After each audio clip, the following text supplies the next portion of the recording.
Fala fera, meu nome é Alessandra, sou professora de Química do GM e vim para uma dica sobre pilhas de eletroquímica, também conhecida como célula galvânica. Quais são os componentes principais que eu preciso saber dentro de uma pilha? Você tem sempre, em qualquer tipo de pilha, você tem o eletrodo, você tem um circuito externo, você tem um cátodo e um ânodo e uma ponte salina. Para que serve tudo isso? Primeira coisa, os eletrodos, eles são geralmente de metais. Esses metais, eles vão conduzir eletricidade através do circuito externo, que na verdade é um fio. Esse fio é por onde passam os elétrons.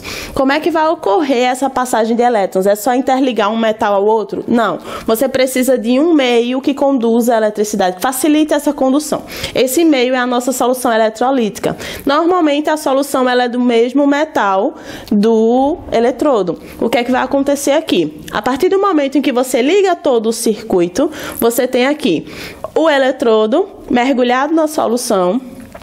Um dos metais vai ser o metal onde você vai ter cargas negativas, que é chamado ânodo, o polo negativo, que é chamado ânodo.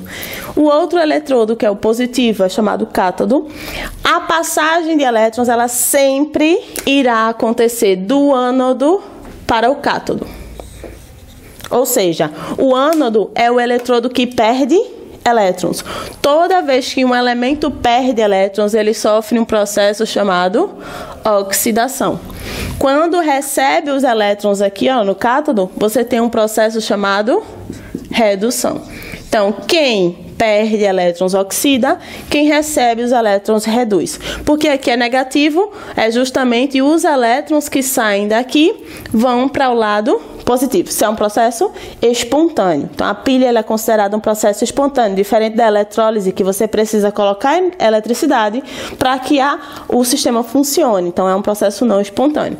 A gente, para não esquecer, lembra aqui, ó, do CRAL, que significa no cátodo reduz, no ânodo oxida. Independente de ser pilha ou de ser eletrólise, sempre irá ocorrer redução no cátodo e oxidação no ânodo, ok?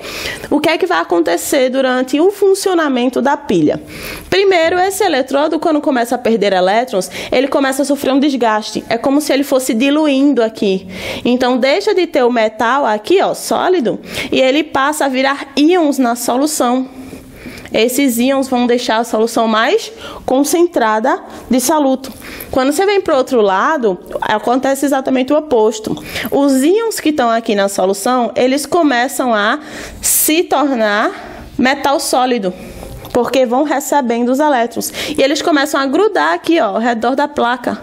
Isso vai fazer com que essa placa ela aumente de tamanho, aumente a massa. E a solução, ao invés de ficar concentrada, como fica aqui, ela vai ficar diluída. Então, um conjunto de características que vai ocorrer do lado onde oxida e do lado onde reduz. Uma importante informação é essa pontezinha salina aqui, para que ela serve. O próprio nome já está dizendo. Aqui tem um sal que vai fazer com que haja um equilíbrio de íons entre um lado e outro, porque chega um momento que fica um dos lados fica com muitas cargas positivas, o outro fica com muitas cargas negativas. Para que esse excesso de cargas não interfira no processo, a ponte salina faz essa intermediação e aí não deixa acumular essa quantidade de cargas, fazendo com que a pilha tenha uma durabilidade muito maior. Então, a pilha ela vai ter como processo geral o eletrodo, o ânodo, onde vai ocorrer a oxidação por perda de elétrons. Esse eletrodo vai sofrer corrosão, a solução vai sofrer um aumento na concentração. Do outro lado, no cátodo, você vai ter a redução, é o eletrodo positivo, a plaquinha aumenta de tamanho, aumenta a massa e a solução fica diluída. A dica é essa e a gente se vê na próxima.